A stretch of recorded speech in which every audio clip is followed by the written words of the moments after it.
একটা কথা তো আছে, বসতে দিলে শুতে চায়। দর্শক, ৬৯-এর গণঅভ্যুত্থানের সাথে জড়িত রাজধানীর ফার্মগেটের অন্যতম আনোয়ারা পার্কটি এখন আর নেই। এই পার্ক পুনরুদ্ধারে আন্দোলন করছে একটি সংগঠন এবং সেই আন্দোলনে এসে আমাদের সাথে দেখা হয়ে গেল প্রয়াত জাফরুল্লাহ চৌধুরীর সন্তান বারিশ চৌধুরীর সঙ্গে। আমরা একটু বারিশ চৌধুরীর সঙ্গে একটু কথা বলবো এবং জানতে চাইবো যে এই মানুষটাকে আমরা প্রায় সময়ে বিভিন্ন সময় এরকম আন্দোলনে দেখে থাকি, আজকে তিনি আসলে এই আন্দোলনে এসে তার কি মেসেজটা থাকবে সাধারণ মানুষের প্রতি একটু জানতে চাই। কেমন আছেন? ভালোই আছি, আরও ভালো থাকতাম যদি এই তাপপ্রবাহের মধ্যে আরও গাছ থাকতো, আর একটু পরিষ্কার বায়ু থাকতো।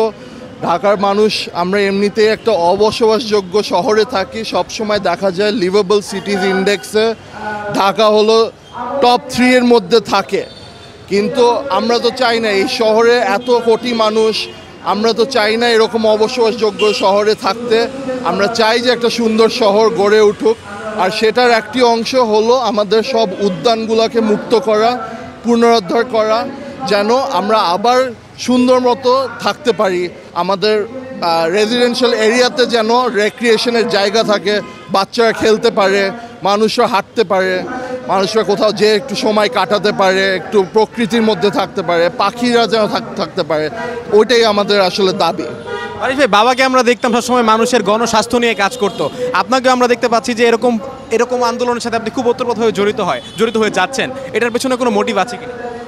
মোটিভ তো ঠিক না, এটা আসলে আমাদের একটা নাগরিক দায়িত্ব, তাই না? এটা আমার শুধু না, এটা সব নাগরিকেরই এই দায়িত্ব। এই উদ্যানগুলো এগুলো পাবলিক স্পেস, এগুলো আমাদের নাগরিকদের। এটা কিন্তু হয়তো দলিলটা শহরের সিটি কর্পোরেশনের কাছে, কিন্তু এই জায়গাটা তো হলো নাগরিকদের জায়গা। তা আমাদের দায়িত্বই হলো যে আমরা দাবি করব যে আমরা কি চাই এই জায়গায়। আপনি একটু চিন্তা করে দেখেন, ফার্মগেট হলো ঢাকা শহরের প্রায় মিডল পয়েন্ট একটা। এইখানে এমনিতেই জ্যাম ট্যামের অনেক ঝামেলা হয়, এক্সপ্রেসওয়ে নেমেছে এই রাস্তায়, মেট্রো রেল যাচ্ছে, ফুট ওভারব্রিজ করেছে। আমরা কিন্তু উন্নয়ন বিরোধী না, মেট্রো রেল খুব ভালো একটা জিনিস, এটা সবার জন্য অনেক সুবিধা হয়েছে। কিন্তু একটা কথা তো আছে, বসতে দিলে শুতে চায়।